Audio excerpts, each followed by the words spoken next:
ಎಲ್ರಿಗೂ ನಮಸ್ಕಾರ, welcome back to my channel. ಎಲ್ಲರೂ ಹೇಗಿದ್ದೀರಾ? ಚೆನ್ನಾಗಿದ್ದೀರಾ ಅಂತ ಭಾವಿಸ್ತೀನಿ. ಇವತ್ತಿನ ವ್ಲಾಗಲ್ಲಿ ಪನ್ನೀರ್ ಪರಾಟನ ಹೇಗೆ ಮಾಡೋದು ಅಂತ ರೆಸಿಪಿ ಶೇರ್ ಮಾಡ್ತಾ ಇದ್ದೀನಿ. ಬನ್ನಿ ತಡ ಮಾಡದೆ ವಿಡಿಯೋ ಸ್ಟಾರ್ಟ್ ಮಾಡೋಣ. ವಿಡಿಯೋ ಸ್ಟಾರ್ಟ್ ಮಾಡೋಕ್ಕೆ ಮುಂಚೆ ಇನ್ನೂ ಸಬ್ಸ್ಕ್ರೈಬ್ ಆಗದೆ ವಿಡಿಯೋ ನೋಡ್ತಾ ಇರೋರು ಈಗಲೇ ಹೋಗಿ ಸಬ್ಸ್ಕ್ರೈಬ್ ಮಾಡಿ, ಪಕ್ಕದಲ್ಲಿ ಕಾಣೋ ಬೆಲ್ ಐಕಾನ್ನ ಮರಿದೆ ಕ್ಲಿಕ್ ಮಾಡಿ ಅಂತ ಹೇಳ್ತಾ ಬನ್ನಿ ವಿಡಿಯೋ ಸ್ಟಾರ್ಟ್ ಮಾಡೋಣ. ಈಗ ಗೋಧಿ ಹಿಟ್ಟಿಗೆ ಸ್ವಲ್ಪ ಉಪ್ಪು ಮತ್ತು ನೀರು ಹಾಕೊಂಡು ಕಲಿಸ್ಕೊಳ್ಳಿ. ಚಪಾತಿ ಹಿಟ್ಟನ್ನ ನೀವು ಹೇಗೆ ಕಲಿಸ್ಕೊಳ್ತೀರೋ ಅದೇ ರೀತಿನೇ ನೀವು ಕಲಿಸ್ಕೋಬೇಕು. ಈಗ ಸ್ವಲ್ಪ ಅಡುಗೆ ಎಣ್ಣೆ ಹಾಕ್ಕೊಂಡು ಸ್ವಲ್ಪ ಕಲಿಸ್ಕೊಳ್ತಾ ಇದ್ದೀವಿ. ಹಿಟ್ಟನ್ನ ನೀವು ಎಷ್ಟು ಚೆನ್ನಾಗಿ ಕಲಿಸ್ಕೊಳ್ತೀರೋ ಅಷ್ಟು ಚೆನ್ನಾಗಿ ಪರೋಟ ಸಾಫ್ಟಾಗಿ ಚೆನ್ನಾಗಿ ಬರುತ್ತೆ. ಈಗ ಚಪಾತಿ ಹಿಟ್ಟು ರೆಡಿ ಇದೆ. ಸೊ ನಾವು ಯೂಶಲಿ ಮನೇಲೇ ಪನ್ನೀರ್ನ ರೆಡಿ ಮಾಡ್ಕೊಳ್ತೀವಿ.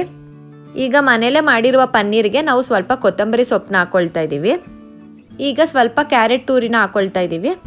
ಕ್ಯಾರೆಟ್ ಬಂದು ಆಪ್ಷನಲ್ಲು, ನೀವು ಬೇಕಿದ್ರೆ ಹಾಕೋಬೋದು, ಇಲ್ಲಾಂದರೆ ಇಲ್ಲ. ನಮಗೆ ಕ್ಯಾರೆಟ್ ಚೆನ್ನಾಗಿರುತ್ತೆ ಅಂತ ಅನಿಸ್ತು, ಅದಕ್ಕೆ ಕ್ಯಾರೆಟ್ನ ಹಾಕ್ಕೊಂಡಿದ್ದೀವಿ. ಈಗ ನಾವು ಸ್ವಲ್ಪ ಗರಂ ಮಸಾಲ ಹಾಕ್ಕೊಳ್ತಾ ಇದ್ದೀವಿ. ಗರಂ ಮಸಾಲ ಹಾಕ್ಕೊಳ್ಳೋದ್ರಿಂದ ಟೇಸ್ಟ್ ತುಂಬ ಚೆನ್ನಾಗಿರುತ್ತೆ. ಈಗ ನಾವು ಖಾರಕ್ಕೆ ಸ್ವಲ್ಪ ಖಾರದ ಪುಡಿನ ಹಾಕ್ಕೊಳ್ತಾ ಇದ್ದೀವಿ. ಸೊ ನಿಮಗೆ ಖಾರ ಎಷ್ಟು ಬೇಕೋ ಅಷ್ಟು ನೋಡ್ಕೊಂಡು ಹಾಕ್ಕೊಳ್ಳಿ. ಈಗ ರುಚಿಗೆ ತಕ್ಕಷ್ಟು ಉಪ್ಪು ಹಾಕ್ಕೊಳ್ತಾ ಇದ್ದೀವಿ. ಈಗ ಸ್ವಲ್ಪ ಜೀರಿಗೆ ಹಾಕ್ಕೊಳ್ತಾ ಇದ್ದೀವಿ. ಜೀರಿಗೆ ಹಾಕ್ಕೊಳ್ಳೋದ್ರಿಂದ ಜೀರ್ಣಶಕ್ತಿ ಬೇಗನೆ ಆಗುತ್ತೆ. ಸೊ ಈಗ ನಾವು ನೀರೇನು ಹಾಕ್ಕೊಳ್ದೇನೆ ನೀಟಾಗಿ ಕಲಿಸ್ಕೊಳ್ತಾ ಇದ್ದೀವಿ. ಸೊ ನೀವು ನೋಡ್ಬೋದು ನಾವು ಯಾವ ರೀತಿ ಕಲಿಸ್ಕೊಳ್ತಾ ಇದ್ದೀವೋ ಅದೇ ರೀತಿ ನೀವು ಕಲಿಸ್ಕೊಳ್ಳಿ.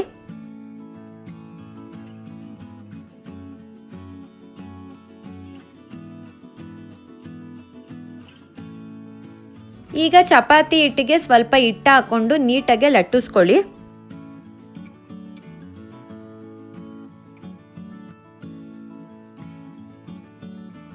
ಈಗ ನಾವೇನು ಪನ್ನೀರ್ದು ರೆಡಿ ಮಾಡ್ಕೊಂಡಿದ್ವೋ ಅದನ್ನೆಲ್ಲ ಹಾಕ್ಕೊಳ್ತಾ ಇದ್ದೀವಿ.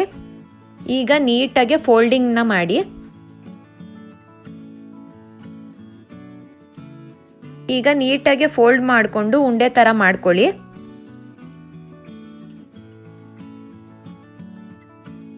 ಉಂಡೆ ಥರ ಮಾಡ್ಕೊಂಡ್ಮೇಲೆ ಸ್ವಲ್ಪ ಹಿಟ್ಟು ಹಾಕ್ಕೊಂಡು ನಿಧಾನಕ್ಕೆ ಲಟ್ಟಿಸ್ಕೊಳ್ಳಿ. ನೀವು ನೋಡ್ಬೋದು ನಾವು ಯಾವ ರೀತಿ ನಿಧಾನಕ್ಕೆ ಲಟ್ಟಿಸ್ಕೊತಾ ಇದ್ದೀವೋ ಅದೇ ರೀತಿ ನಿಧಾನಕ್ಕೆ ಲಟ್ಟಿಸ್ಕೊಳ್ಳಿ.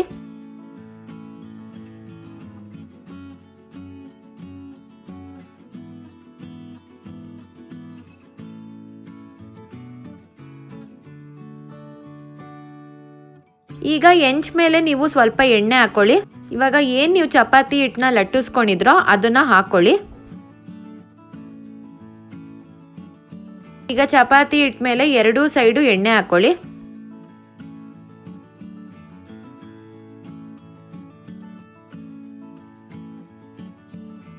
ಒಂದ್ಸಲ ಈ ರೆಸಿಪಿನ ಟ್ರೈ ಮಾಡಿ, ಖಂಡಿತವಾಗ್ಲೂ ಎಲ್ಲರೂ ಇಷ್ಟಪಡ್ತಾರೆ. ನನಗಂತೂ ಈ ರೆಸಿಪಿ ತುಂಬಾನೇ ಇಷ್ಟ.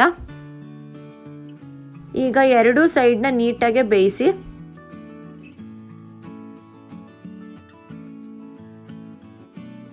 ಈಗ ಪರೋಟ ರೆಡಿ ಇದೆ. ಪರೋಟನ ಚಟ್ನಿ ಜೊತೆಗೆ, ಇಲ್ಲಾಂದ್ರೆ ಯಾವ್ದಾರ ಗೊಜ್ಜು, ಇಲ್ಲಾಂದ್ರೆ ಮೊಸರು ಜೊತೆಗೆ, ತುಪ್ಪದ ಜೊತೆಗೆ ಹಾಕೊಂಡು ತಿನ್ಬೋದು. ಟೇಸ್ಟ್ ಅಂತೂ ತುಂಬಾನೇ ಚೆನ್ನಾಗಿರುತ್ತೆ. ಹೇಗಿತ್ತು ಇವತ್ತಿನ ವ್ಲಾಗ್? ಇಷ್ಟ ಆಗಿದೆ ಅನ್ಕೊಳ್ತೀನಿ. ಇಷ್ಟ ಆಗಿದ್ರೆ ಪ್ಲೀಸ್ ಲೈಕ್ ಮಾಡಿ, ಶೇರ್ ಮಾಡಿ, ಸಬ್ಸ್ಕ್ರೈಬ್ ಮಾಡಿ, ಪಕ್ಕದಲ್ಲಿ ಕಾಣೋ ಬೆಲ್ ಐಕಾನ್ನ ಮರಿದೆ ಕ್ಲಿಕ್ ಮಾಡಿ ಅಂತ ಹೇಳ್ತಾ ಮುಂದಿನ ವ್ಲಾಗಲ್ಲಿ ಸಿಗ್ತೀನಿ. ಅಲ್ಲಿವರೆಗೂ ನಮಸ್ಕಾರ.